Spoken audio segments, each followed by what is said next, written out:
Então, olá pessoal, finalizando aqui o efeito fotoelétrico, tá? Então, nós já sabemos que esse experimento foi executado por Philipp Lenard, assistente, né, de Hertz, e Hertz foi o primeiro a visualizar, tá, radiação eletromagnética arrancando elétron de uma superfície metálica. Tá? Então, ele foi o primeiro a observar isso. Passou essa incumbência para Philipp Lenard, para explorar. Hertz não teve condições de explorar isso. Inclusive, Hertz morreu muito jovem, com 36 anos. Né?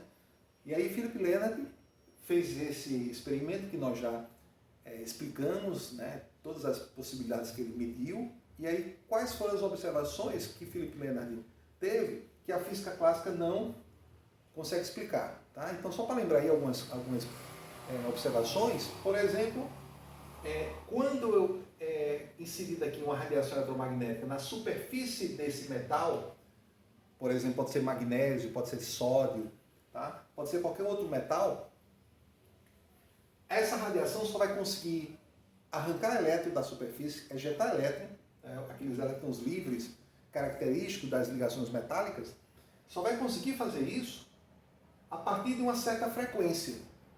Cada metal vai ter uma frequência específica que valores maiores ou iguais a essa frequência que você vai conseguir arrancar elétron aqui. Por exemplo, então existe uma frequência de corte. A frequência que eu vou usar tem que ser maior ou igual a uma frequência que eu vou chamar frequência de corte. Tá? Resultado, essa característica desse experimento, essa observação, dizendo que, por exemplo, se eu emitir aqui uma radiação eletromagnética de uma determinada frequência, se ela for menor do que essa frequência de corte, mesmo que eu aumente a intensidade da luz, nenhum elétron vai ser ejetado. Então, essa observação a física clássica não explica.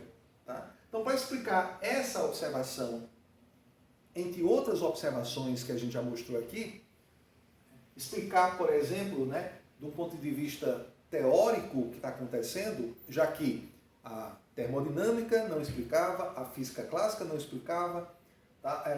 O eletromagnetismo não explicava, tá? Porque qualquer radiação aqui, qualquer frequência, bastando aumentar a intensidade, bastando demorar um pouco a incidência de luz na superfície, ia terminar a energia aqui sendo transferida para o elétron, e quando chegasse numa energia mínima necessária para arrancar o elétron seria arrancado, seria ejetado da superfície, mas não foi isso que aconteceu. Tá? Então, a física clássica, como explica, em 1905, tá? Surge o quê? Surge Albert Einstein, tá?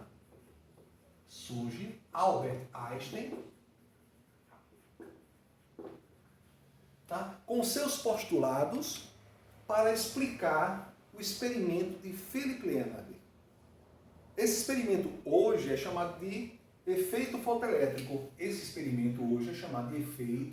fotoelétrico. Tá? Mas só foi chamado com esse nome, tá? Mais ou menos assim 10 anos após 1905, talvez em torno de 1915. Tá?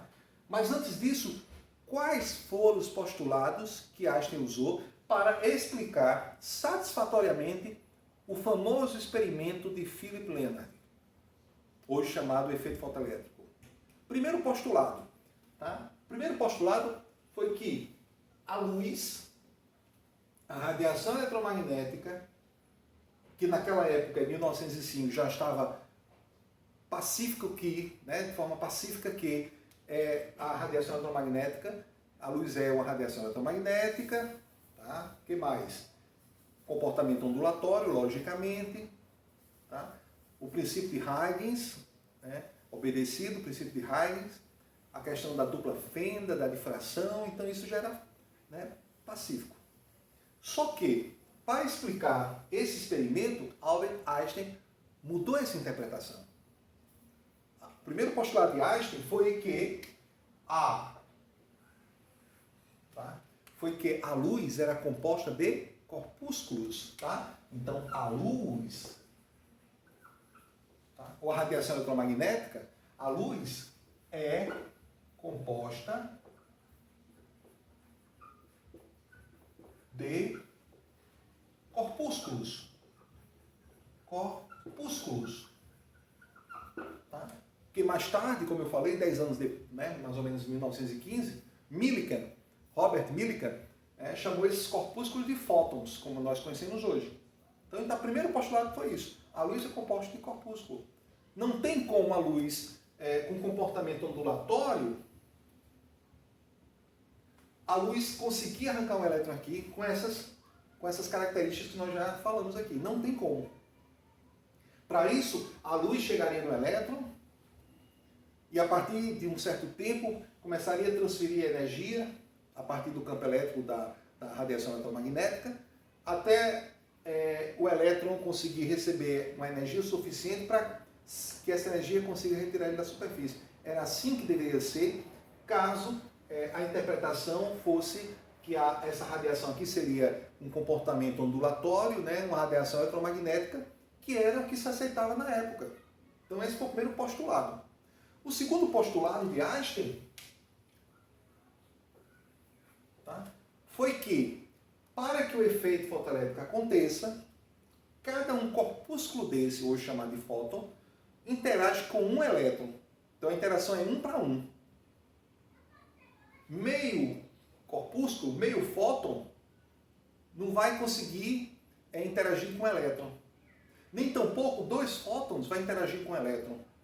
A interação é 1 para 1. Então, quando um fóton, né, uma partícula, um corpúsculo, tá, uma quantidade de luz, atinge o elétron, a interação e a transferência de energia é feita de forma integral, 1 para 1. Toda a energia que o fóton tem, que esse fóton tem, vai passar para esse elétron. E esse elétron e essa energia, tá, ela vai ser suficiente para o elétron sair, ejetar. Tá ok? Então, a interação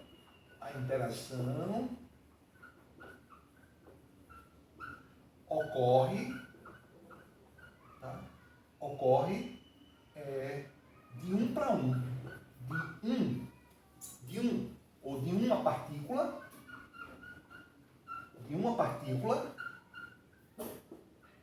partícula, com um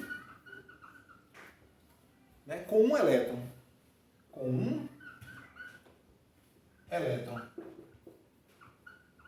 Tá certo? 1 para 1. E a transferência de energia, ela é feita de forma integral. Tá? No próximo vídeo, nós vamos ver o terceiro postulado de Einstein, que conseguiu explicar satisfatoriamente, tá, toda a experiência de Philipp Lenard. Tá? Além de Einstein conseguir publicar o artigo, explicar satisfatoriamente, Einstein, no terceiro postulado, vocês vão ver, ele vai colaborar de forma assim muito, uma colaboração muito importante para a criação, para a fundamentação, né, dessa nova física, da física moderna da mecânica quântica. Tá ok? Próximo vídeo a gente continua.